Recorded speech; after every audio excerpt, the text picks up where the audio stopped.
All right, good morning, good evening, good afternoon, ladies and gentlemen, citizens of YouTube. This is Pastor Dow. Yes, I am traveling. Get this light up here so you can see. And I'm on the road again. It's very early in the morning. And I was going through some of my videos. Some of my videos where, I show some gun training, different types of weapons and everything I have. And this one lady was going in bad, really, really bad. She called me the devil. She said, "What kind of pastor are you? Advocating gun violence and having guns around children and et cetera, et cetera, et cetera, et cetera." And I thought to myself, first of all, number one, what kind of mindset is this? What mindset is that just because you own guns, all of a sudden you're advocating gun violence? What type of rationale is that? I mean, that's kind of like that ad hominem called guilt by association. Because you are associated with someone that committed a crime, then that makes you guilty too, and you should be judged. Because even though you didn't commit the crime, and even though you wasn't there when they committed the crime, just because you were their friend, you're guilty because you associated with them. Now, that is a nonsensical statement if I ever heard one. But yet and still, you know what I think the problem is in this world? I think the problem is that TV right there. I really, truly do. I think that people have too much time on their hand to listen to all these talking heads on these news sources out here, giving their opinions about things and not knowing nothing. Just the other day, I was listening to a cat on Fox News. Of course, he wasn't against guns, but he was trying to describe an AR-15. And as soon as he started, I shook my head like this and go, it's unbelievable. People need to stay in their lane. Just because you have, listen, let me give some logic in this. We have, probably about 7.5 billion people on the face of planet Earth. Let's just go with natural history, okay? If it wasn't for guns, human beings would still be killing themselves anyway. I mean, you can go all the way up to the northern tribes of the Celts, the Druids, the Saxons, the Gauls, Wessex. You can go through all of those people. And you know what? The Vikings, all of them, they turned around and they killed each other. They killed each other for tribal supremacy. They killed each other for the hell of it. Now, was it right? I don't think it's right. But what kind of laws are you going to determine upon the people who pagan in culture and nature? They don't care. And then when they got sick and tired of killing each other, then they would go out and raid villages for booty. They would go out and raid villages, townships, and they would just kill anybody in sight because that's the way that they were getting their prosperity.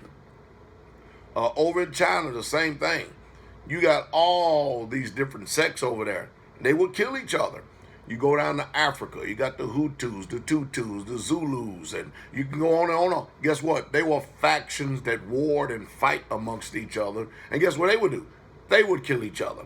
And then when they got sick and tired of killing each other close proximity, they would go off foreign lands and then kill somebody else in order to expand territory and in order to expand landmass. And then you look over here at the American Indians, allegedly the American Indians. You have the Seminoles, you have the Blackfoots, you have the Cherokees, you have the Choctaw. You can go on and on and on and on and on. And guess what they would do? They would kill each other. Now, that in itself is just nature. Within itself, that was nature. All right? But then watch this. When you live in population centers, like the United States of America, and then you zoot people up on a bunch of prescription drugs that have psychological effects. Have you people ain't seen some of the psychological effects? Just the other day, I mean, I'm in this hotel room right now, right? And I'm looking at this. It seems like every other commercial is some type of drug commercial. And what it does is the drugs, they are there to, I guess, mask the symptoms of one thing, but then they create a whole plethora of problems somewhere else. I mean, if you take this pill right here, you may be bleeding out your rectum. You may end up with diabetes, depression, insomnia, and also you may break out in rashes and hives, and then if that ain't the case, if you even feel like that you want to take a hammer and smash somebody upside the head, and you go consult your physician and stuff because you got all kind of stuff going on up here. I mean, you do one thing to do another. And then, so what I'm saying is that even if you, let's just say, even if you took away the guns, humans would still find a way to kill each other. They're going to still do it anyway. And of course, everybody wants to ignore the proverbial elephant in the room, which is the devil. Everybody, why does everybody, whenever you start talking about the devil, everybody wants to ignore him? But yet he's everywhere. He's all over the place. He's in Hollywood, all the signs. You got so-called stars, rock stars, R&B, hip-hop. Everybody telling you they worshiping the devil, but yet everybody ignores him and act like he ain't there. And of course, what does the Bible say about the devil? The thief coming not but to what? Steal, kill, and to destroy. I mean, somebody has to be influenced by this devil, because the Bible already called it before it even happened in our time frame, in order for it to take place. But see, everybody wants to ignore that. Guns is not the issue. The issue are people. People are the issue. People are the problem. Education is not going to do it. And because people are the problem, and because there wasn't gun when people was killing each other with spears, knives, cannons, it don't make no difference. I told you, when they started all these, you know, there's a time frame when all these terrorist attacks takes place. And I remember in France, England, and in Canada. Are we supposed to ban all vehicles now? Because now people are taking vehicles, and also in Virginia too. You got 4 countries right there where people had literally took motor vehicles and drove down the road and ran over people and killed people, injured people, maimed people for life. Are we to ban all vehicles if we use that logic? Whatever instrument or whatever tool of choice that someone who is psychotically insane wanted to use in order to kill innocent people, do we use the same rationale, or is there an agenda going on? Is there an agenda? Because I've tried it 1,000 times. Matter of fact, I did it 1,000 times. Watch this. I'll do it again.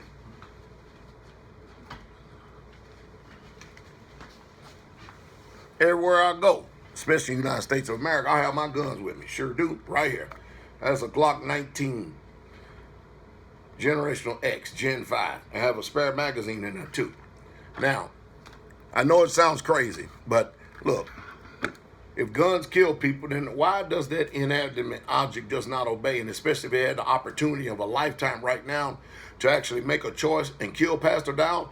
I've did it 1,000 times on these videos.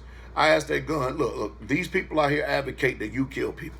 So I would like for you to get up off that desk and just start shooting. Shoot me, shoot everybody. I just like to see you do it. And guess what? It never happens. You know why? It has no life. It has no breath. It has no force or strength. It has nothing in it at all. It's actually a tool. Just like a hammer is a tool, a chainsaw is a tool, a pitch axe is a tool, a car or a vehicle is a tool, an airplane is a tool. Are we to start using that same logic and reasoning all the way across the board? No, we're not, because it's totally irrational. Because people are not about to stop about to start banning cars, banning vehicles just because terrorists or people who are psychologically induced decide to use it as a tool to go out and accomplish the death, the destruction, and the carnage that they want. I wonder why. I keep telling y'all it's an agenda. And so, hey, people don't even use guns today to kill people or even kill themselves. They use pills. They overdose. They OD. They walk out in front of trains. Are we to ban trains when people walk out in front of trains and get killed? I mean, the logic is off of the chain. I don't know what to say when you have a people that have a bizarre behavior that is deeply and collectively and sociably embedded in the subconscious mind of man. And as long as we have these talking heads on here behind this camera acting like subject matter experts with this dog and pony show that they use day in and day out with the rhetoric that they spew, continually keep saying over and over and over again, guns are evil, this is evil, that is evil, this is evil, that's it evil. No, people are evil. Can we just get that through our thick head? people are evil, and evil people do evil and bad things. What we need is more good people with more of these in order to be able to be trained properly to protect the other good people from bad people. Because then, I also like to know who in the world is going to protect us from these bad police officers. Just the other day, there was another setup. A family was allegedly a drug dealers, but the whole neighborhood said that ain't so. Cops went in, plain clothes, busted in the house. The guy comes out, starts shooting, shoots and kills the cops, or shoot the cops. And the cops shot back and they killed both of them. And the neighborhood said it stinks to high heaven. Now the spin is in. I mean, when you got these blue laws and stuff, you got cops protecting cops and stuff. I know I got a lot of digressions, but there's a lot to think about. See, evil people, I don't care if they have a uniform on or not, do evil things. And we need to protect ourselves from all enemies, foreign and domestic. Welcome to the Second Amendment.